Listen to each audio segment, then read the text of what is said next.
جماهير الزمالك، جماهير الزمالك ما تزعلوش مني، هقول لكم البقاء لله في اللاعب بزيرة. يا عم ازاي ده لسه الراجل منزل بيان سبحان الله مات؟ لا وما ماتش، ما ماتش في الدنيا ولكن مات كرويا. بالنسبة لنادي الزمالك بزيرة مات اكلينيكيا، مش هيفيدك بحاجة. ليه ما استفدش بالخمسة 6 مليون دولار كاش؟ يعني 300 مليون مصري كاش في ايدي هيفك لي ازمه مع عبد الله السعيد وما بقى النجوم، وهطلع ناشئين، واللي جاب بزيرة هيجيب غيره. احنا كنا عارفينه جاي منين اساسا؟ ولا كان الزمالك طول عمره واقف على بزيرة؟ ناشئين الزمالك يا جماعه والله مليانه، وناشئين الاهلي مليانه. دوروا دوروا، ما تعتمدوش وتحطوا خلاص النادي الزمالك الكبير هيقف ويموت على هذا البزيرة اللي ضحك عليكم واتهاجمتوا كابتن حسن شحاتة لما قال لكم انه ده بيمثل. واولا هو مش بيمثل، هو راجل لا اجنبي محترف، لا هو كان مولود في الزمالك ولا مولود في الاهلي. هو جاي اساسا عشان ما حدش عبره من الانديه الكبرى. انا اسف يعني، انا اسف. الزمالك عمل له صيت في افريقيا حلو، خلاص هو موجود دلوقتي، عاوز يمشي هيجيب لي 5-6 مليون. خلاص انت ما جبتوش بالثمن ده، انت جبته رخيص وهتبيعه غالي. حلو، الفلوس دي هي فك بيها سيوله وطلع بيها ناشئين خلاص. يعني مش ليه مجلس اداره الزمالك بيفكر وفقا للفيديوهات والسوشيال ميديا واللاعب القدامى وكل قاعد خايف لا يروح كوبري للاهلي؟ ما يروح. حسام عبد المنعم يا جماعه طلع بره عشان رايح الاهلي، ما يروح. الناس كلها عارفه ان هو رايح الاهلي يا جماعه، ما يروح. الله، هو ايه الكارثه؟ الجماهير هنا مش هتهاجمكم. يعني مجلس اداره الزمالك يا ريت ياخدوا قرار وفقا لمصلحه النادي، مش وفقا لمصلحه السوشيال ميديا واللعيبه الكبار اللي كل واحد فيهم بيقول لي راي. ما يروح الاهلي، ايه المشكله؟ لكن الحق ده حسام عبد المنعم رايح الاهلي، طب ما يروح يا جماعه. الاهلي السنه الوحيده اللي فكر فيها وفقا للسوشيال ميديا والاراء الجماهيريه السنه اللي فاتت خسر كل حاجه. السنه الوحيده اللي الاهلي فكر فيها زي الزمالك ما بيفكر في العادي، عشان كده خسر كل حاجه. ودي السنه الوحيده اللي الزمالك فكر فيها عكس اراء السوشيال ميديا واراء الجماهير، لما ساب الامور مع ادوارد وقفل على النادي وقفل على اللعيبه وجاب لعيبه مش معروفه ولا حد سمع عنهم، وقفل على الصفقات وما كانش يعني عن الصفقات غير لما ايه تتم. عشان كده الزمالك كسب السنه اللي فاتت. الاهلي السنه الوحيده اللي تعامل زي تعامل الزمالك السنه اللي فاتت، عشان كده الاهلي خسر. ليه الزمالك السنه دي مصمم انه يسيب بزيرة؟ طب ما بعد كده هيمشي، بعد كام شهر ممكن يمشي او ممكن يقعد وما تستفدش منه. استفيد انت، ما تعملش زي زيزو وسيبته يستفيد يمشي ببلاش. استفيد بال5-6 مليون دولار، يعني 300 مليون مصري هيساعدوك وهيفك الدنيا، واللي عمل بزيرة هيعمل غيره. وانا متاكد ان معتمد جمال ممكن ينزل لقطاع الناشئين ويدور هيلاقي احسن منه. خايفين يروح الاهلي؟ يروح يتفضل، ما اللي احسن منه راح الاهلي، ايه المشكله يا جماعه؟ يا ريت تفكروا في مصلحه النادي بعيدا عن اللعيبه. زي الكابتن خالد الغندور من شويه طالع يقول يا ترى امام عاشور هيمدد بكام واحنا عاوزين نعرف ايه اللي هيحصل في عقده. طب انت سايب الدنيا كلها بالزمالك وماسك في امام عاشور؟ يعني يا جماعه انتوا سايبين الدنيا كلها وماسكين في امام عاشور؟ ما يمدد ولا ما يمددش، انت كزملكاوي انت مالك؟ خليك في ناديك، خليك في ادارتك اللي بتتاثر بارائك واراء غيرك من اللعيبه القدامى اللي كل واحد ليه كلمه وكل ليه راي. عشان كده النادي ضايع. عشان كده النادي اللي لغايه الان انا مش عارف الزمالك كان بيفكر يتعاقد مع مدير اجنبي ازاي وانت مش لاقي تاكل، انت مش لاقي تدفع مستحقات لاعبيك، مش لاقي تدفع مستحقات لاعبيك وفلوس الرخصه ما كانش لسه اتدفعت وراح تفكر تتعاقد مع مدرب اجنبي. يعني ازاي دي هي لغايه الان مش لاقي لها سبب. دول الناس طبعا اراء جماهيريه برضه اللي ضغطت عليهم بالبقاء على معتمد جمال.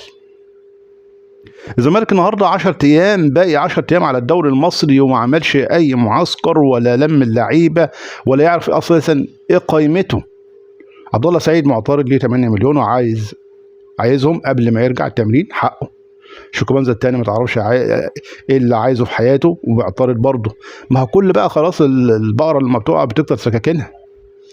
ادوارد لما مشي الملفات كلها كانت في ايده، لما مشي الملفات فكت.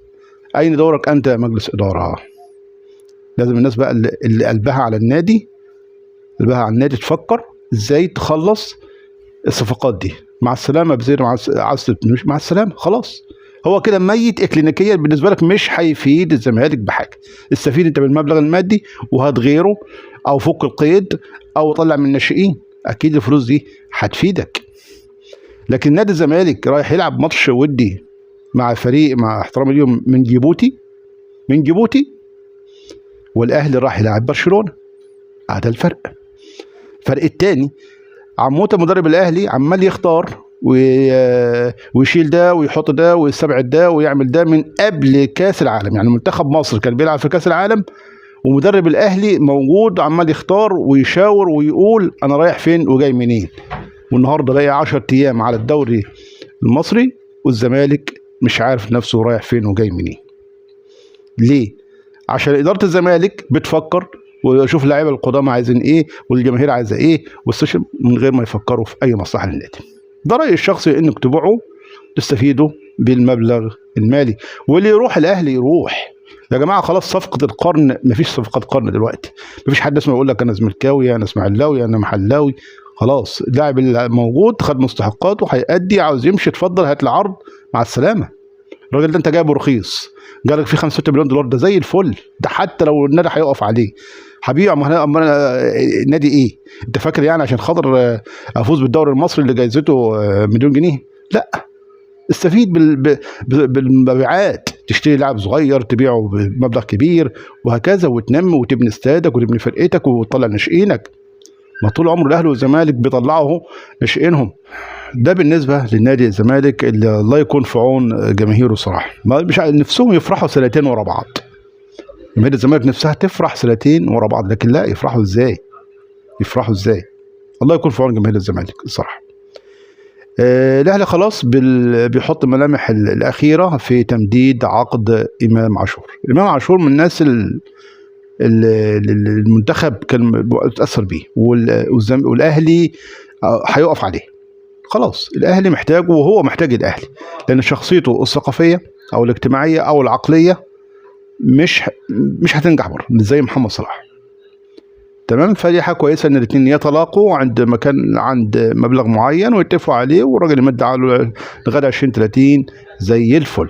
ده الاستقرار الاداري اللي في الاهلي اللي بيؤدي الاحتفاظ بالعمود الفقري في فرقته.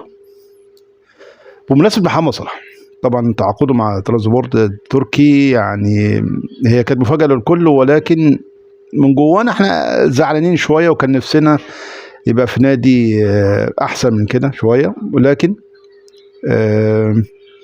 دايما في صلاح انه بيفكر عكس المصريين، ودايما فكرته بتنجح، بتبقى بتوفيق من ربنا. مدير اعماله شاطر، واللي اتمنى ما يكونش ظلمه، يكون هو اللي خلص الصفقه دي واهتم بالناحيه الماديه وما اهتمش بمستقبل صلاح في الاواني الاخيره. لكن صلاح ربنا وفاك. مش متخيلين الدوري الانجليزي هيبقى ازاي من غير صلاح، والفانتازيا الدوري الانجليزي تبقى ازاي من غير صلاح. لغايه اللحظه دي مش متخيلين صراحه. احنا كلنا كمصريين ارتبطنا بالدوري الانجليزي 10 سنين، بنتفرج ومستنيين مين هيلعب. صلاح هيجيب جون، صلاح هيجيب هاتريك، وصلاح عمل اسيست وكسر. كل يوم كان بيتكسر رقم قياسي في الدوري الانجليزي بسبب محمد صلاح. حاله مصريه لم تحدث من قبل، ونادرا اذا حدثت بعد ذلك.